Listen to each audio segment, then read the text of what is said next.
I'm Celina Weatherwax, President and CEO of the MAAC Foundation First Responder Training Campus in Valparaiso, Indiana, and I'm here with Chief Marty Corley, who leads the Michigan City Police Department, and Steve Westphal, who also represents the Michigan City Police Department and on the Mental Health Committee that has been initiated by the MAAC Foundation.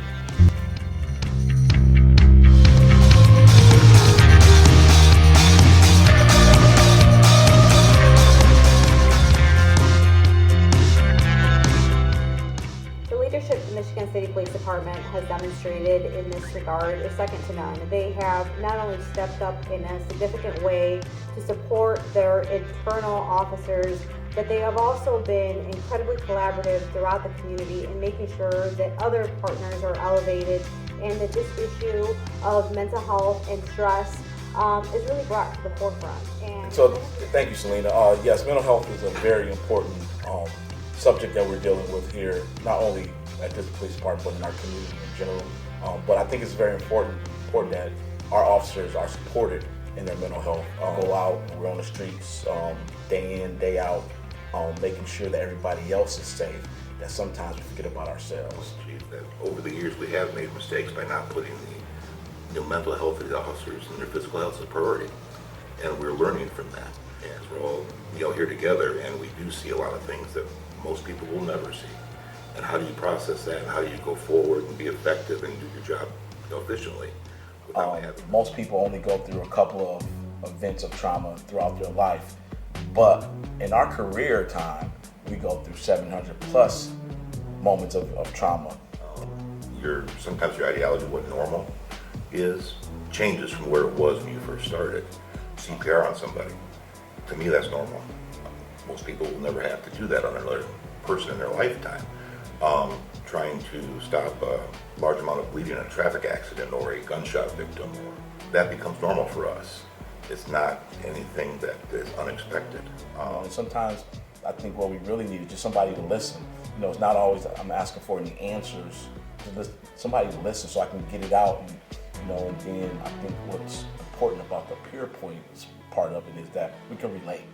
Because I think one of the things that I hear a lot is basically somebody will go talk to somebody because they're not sleeping, they're not eating, or they're not being the best version of themselves.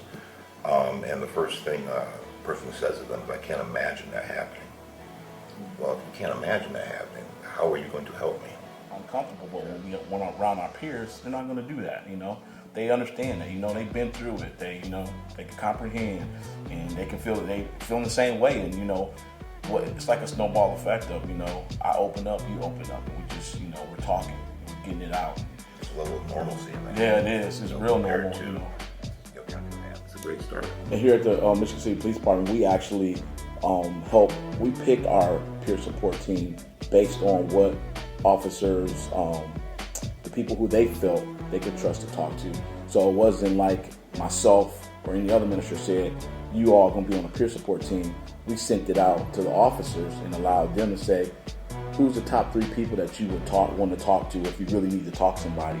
On your worst day, and they sent them back, and from there we looked at that, and that's how we created our team. So not only I'm so excited because this is like groundbreaking. This is like a game changer for first responders.